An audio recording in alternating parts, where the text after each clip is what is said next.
His demeanor reminded me of the moment. I don't know if you remember this, Chris. There was a 60 Minutes profile of Aaron Rodgers, and that's how we learned that he's so sensitive. He's sensitive about being called sensitive. Some guy walked up to him at some event and stood next to him and said, "Oh, you're shorter than I thought you would be." And he said, "I don't like that very much."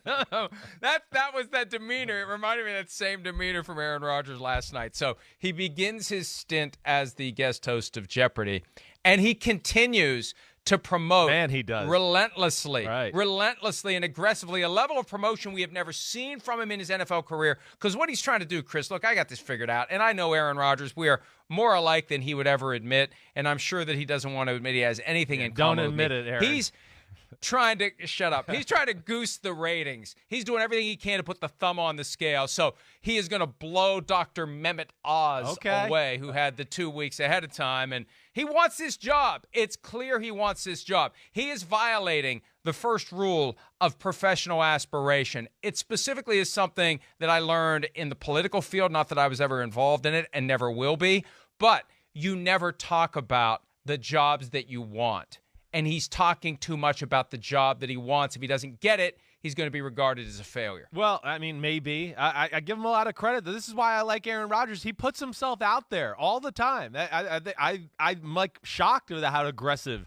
he is with pubbing this thing and everything like that.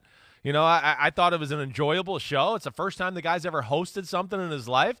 I thought it was pretty damn good. But I'm with you. I am, like, surprised at how aggressive he's promoting it and loving it and just everything about it. Either way, it was a good watch. And, you know, I'm a Jeopardy watcher, so I've been watching these guest hosts over the last, 2 months or so. And I would say it's as good as anybody that's been up there so far. So be interesting to see where it goes, certainly. I haven't watched much of the others. Yeah. But I did watch last night's show, and here's my non-qualified TV critic assessment. Yeah. I think that, and he's got 9 more shows, and we talked about this yesterday.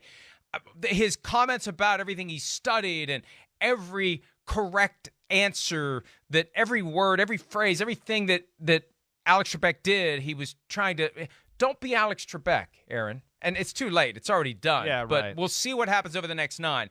He's got to be himself as the host of Jeopardy. It was too obvious he was trying to be Alex Trebek, and there were moments where he was lacking energy. You know, one of the things I remember about Alex Trebek, when it's rolling and they're getting him right, he's got a punch. He's got a little, and it's not like he says much, but there's an energy, there's a punch there, and I felt like Aaron didn't have that because he was trying too hard to be impersonating what he thought Alex Trebek would be doing instead of just being himself. Yeah, that's my unqualified TV critique of Aaron Rodgers' performance. I hear you. I mean, they've all tried to stay a little, in the lines of Alex Trebek. He probably did it more than anybody so far to this point.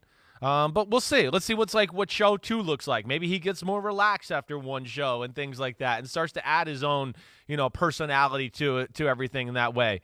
Again, hey, listen. He made a few good jokes and cracks. Yeah, that was funny. Mike, here's another thing. I get done watching the show last night. Big Phil calls, right? And listen, me and my dad, this is what we do. We talk about football. He brought up something really interesting that I'm mad that I hadn't thought about.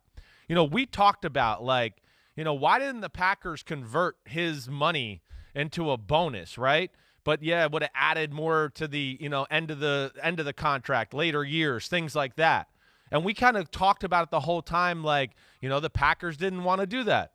What if it's the opposite? What if it was Aaron Rodgers that said no? And the more I thought about it.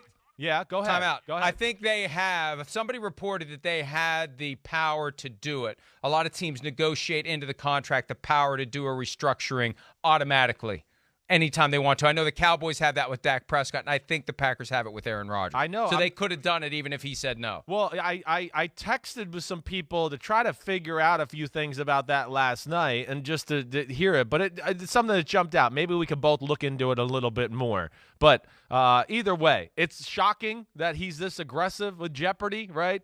And I think it's really funny that he's saying he could do both. I mean, the way he broke it down, it was like they only tape for 47 days a year, and we play football for 187. There's all these days left over.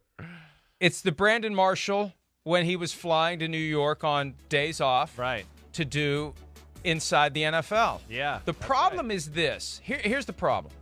During football season, is it responsible No. for him to fly to California to do a day of taping and then come back? Is that responsible? No, it's not. It's too hard to play quarterback, and you have a bad game or throw interceptions. You know, that's going to be the first thing that everyone's going to say, well, if you weren't hosting Jeopardy and being Mr. Alex Trebek, you might have played better on Sunday. So that's what you're going to be risking if you try to play that game.